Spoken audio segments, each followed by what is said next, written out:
I am the stone that the builder refused. I am the visual, the inspiration that made ladies sing the blues. I'm the spark that makes your idea bright. The same spark that lights the dark so that you can know your left from your right. I am the ballad in your box, the bullet in the gun, the inner glow that let you know to call your brother son. The story that just begun, the promise of what's to come. And I'ma remain a soldier till the war is won. Chop, chop, chop. Flip. Chop, chop, chop.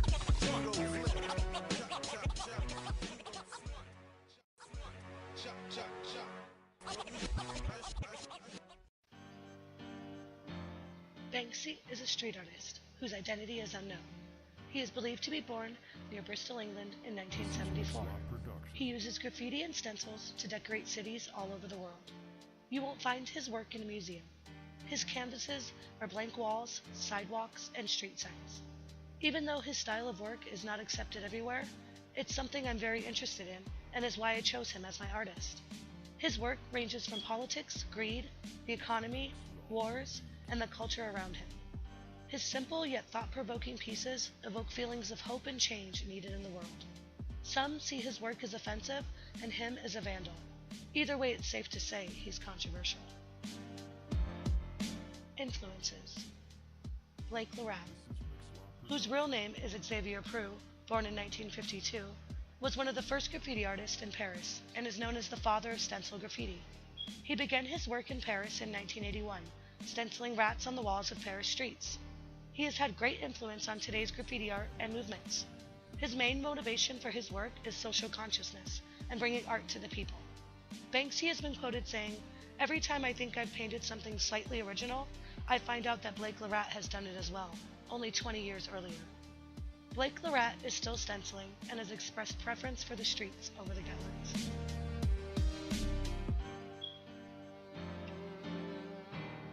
Richard Hamilton, born June 1954 in Vancouver, Canada, has been called the godfather of street art. He is most famous for his Shadow Man painting of the early 80s, each painting representing a life-size splashy shadow figure. These shadow paintings were put on hundreds of buildings in New York City. His work has been shown internationally in galleries and museums, and is part of numerous permanent collections. Even though Banksy's work is more known, it was Richard Hamilton who helped inspire him to spray paint in the dead of night.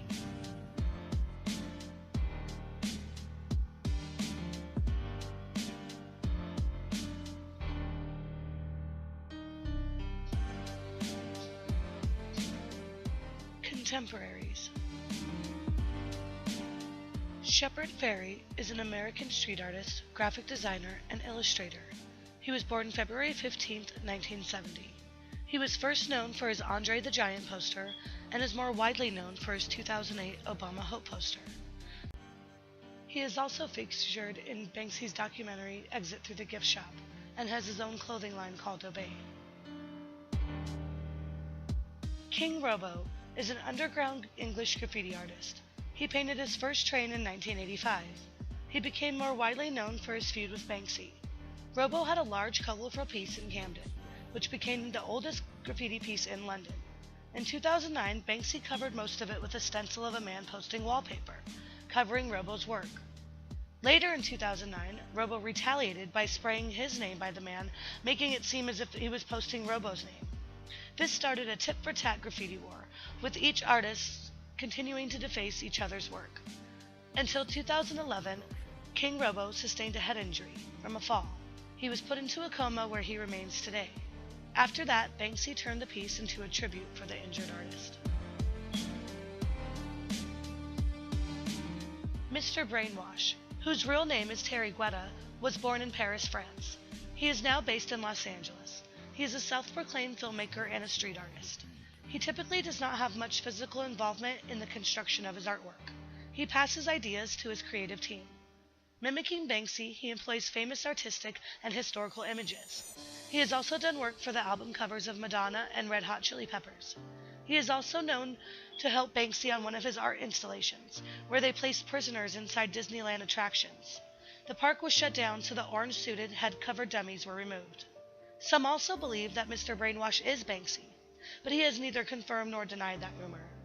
Mr. Brainwash has come to symbolize the capitalist turn that street art has taken over the years. Statements about artwork. Banksy's identity. To this day, Banksy's identity is unknown. Many have speculated about who he really is. These photos only claim to be him. Some have said his name is Robin Banks or Richard Gunningham, but these rumors have also not been confirmed or denied. Some have staged sweeps to try to catch him. Most of his fans don't even want to know who he is, and some just want to see him put in jail. This is one of the reasons he remains unknown. It's exciting to think that he could be in this room and no one would know. His elusiveness and mystique only adds to his popularity.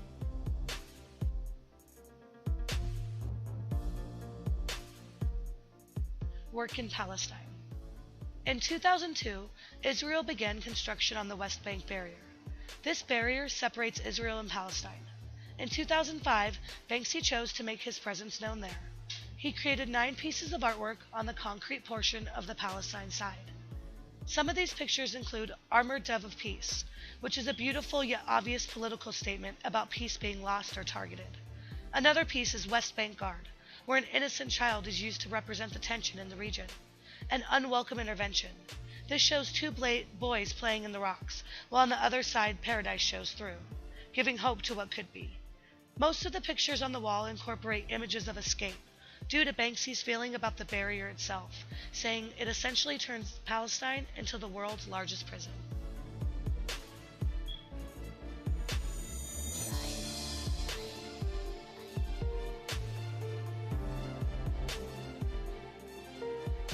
Work in New Orleans. Hurricane Katrina hit August 2005. It was one of the 5 deadliest hurricanes in the history of the United States. The most significant death occurred in New Orleans, Louisiana. This flooded when the levee system failed. Adding to the destruction there is controversy in how President Bush handled the state of emergency for New Orleans and the lack of help and new construction for the city. This treatment of New Orleans is most likely Banksy's reason for creating 17 pieces of artwork throughout the city. He went to New Orleans in 2007, marking the 2nd anniversary of the hurricane. With pieces like Rain Girl and Turtle with Hard Hat Shell, you can see how he touches on the sadness and steps needed to rebuild the city. And with pieces like Trumpet Boy and Marching Band, you get a sense of the overwhelming loss that New Orleans endured. Changing famous works of art. Banksy is also known for putting his own work on classic and copyrighted images. Some examples include a version of Monet's Water Lilies, where he adds trash and debris to the bottom of the bridge, or his version of Jean-Francois Millet's The Gleaners, where he cuts out one of the workers and places her on the frame, sitting down to have a smoke break. His latest change painting is of an autumn nature scene that he purchased for $50 at a thrift store. He then added a Nazi soldier sitting on a bench and renamed the picture The Banality of Evil. Then he donated the piece of artwork back to the thrift store. They have now put the painting up for auction and are donating the proceeds back to the thrift store's charity. When changing classic pieces, Banksy tends to use debris and trash, maybe to symbolize the decline of humanity. Many find his alterations of classic paintings to be very disrespectful, while others find it to be an interesting spin on a classic, or his way to pay tribute to these artists. Cost of his artwork. As a graffiti/street artist, your work is usually covered up and never really sold. This is not the case with Banksy. As his popularity grows, people are clamoring for an original Banksy, either to buy it or destroy it. Many of his pieces have been covered up by cities and shop owners, and there are other people out there just to destroy his work with paint of their own, either by other artists or people who just don't believe in his work. There are many other people who want to protect his artwork. Many of his stencils from London to Los Angeles have been framed with plexiglass. Others have actually had parts of their buildings removed just to extract his work. With such a high demand for his work and his identity unknown, he has a handling service called Pest Control. They authenticate and sell his work. His work is sold for thousands of dollars, with his highest selling work going for $1.87 million at a charity auction. It was called Keep It Spotless. Other works, like Queen Victoria, sold for $478,000, and Warning Sign going for $361,000. It seems like wherever he puts his work, the value of the whole building goes up. In his hometown of Bristol, he painted a brick wall mural next to a house. The painting is now being sold with the house included. The owners are expected to get well above market value for the property.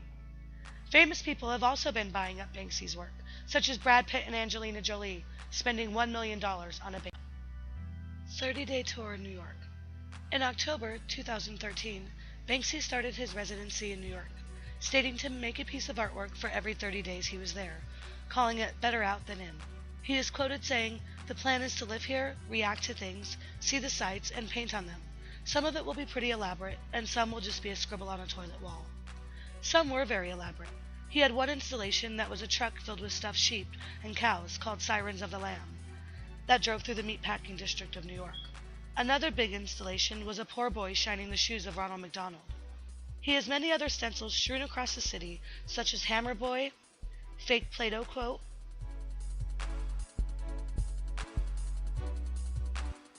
Battle to Survive a Broken Heart, and Tribute to the Twin Towers. He has also had someone sell his art at prints on the street for $60, well under value. Only a few were bought from the unknown man.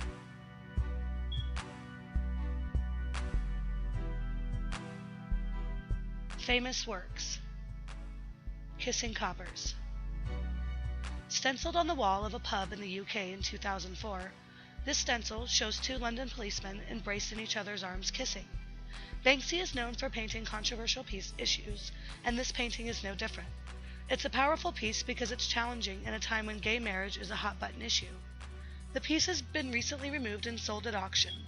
In February, the life-size black and white piece of work sold for $575,000, proving that art buyers today are leaning towards pieces that relate to issues of their generation. Balloon Girl. Stenciled on the side of a staircase in South Bank, London, this piece depicts a young girl in a dress, stenciled black with the wind in her hair. She has her hand reaching out towards a heart-shaped red balloon. In the corner, the words are written, "There is always hope." One of his more talked about and seemingly positive stencils, it represents hope. The balloon represents love, hope, and innocence. Her reaching for the balloon symbolizes that dreams, love, and your desires are within your reach. For some, the piece represents love or hope lost. The piece was removed and sold at auction for $73,000 in 2012. Love is in the Air. Another famous piece by Banksy. This image is a black and white stencil of what seems to be a protester with a backwards hat and face covered with a bandana. He is holding a bouquet of colorful flowers in mid-throw. Yet another ironic piece. This simple yet powerful image promotes peace and love. Instead of the masked man throwing a bomb to destruct, he is throwing a beautiful bouquet of flowers to promote love, not war. Artist Banksy influenced. Paul Insect. A UK street artist who also goes by the names of Pins. He has worked alongside with Banksy at the Cannes Film Festival and the Separation Wall in Palestine. He has a bright use of color and ambitious style.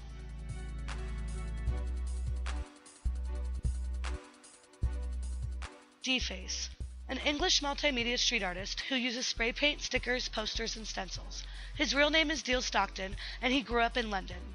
His approach to his work is a satirical look at consumerism and our obsession with fame and pop culture.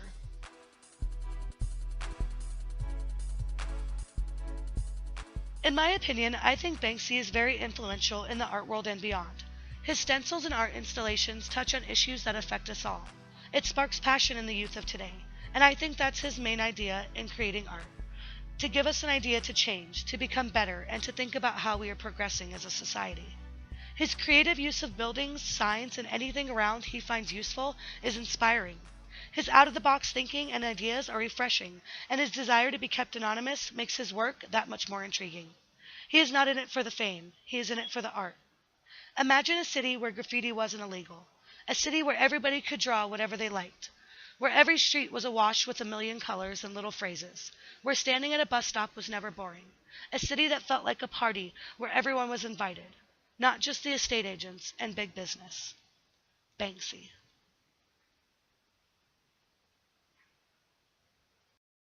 In existence, one thing consists of consistence, and it's that we're all battling fear. Oh dear, I don't know if we know why we're here. Oh my, too deep, please stop thinking. I liked it better when my car had sound. There are things we can do, but from the things that work there are only two, and from the two that we choose to do, peace will win and fear will lose. It is faith and there's sleep. We need to pick one, please, because faith is to be awake, and to be awake is for us to think, and for us to think is to be alive. And I will try with every rhyme to come across like I am dying to let you know you need to try to think.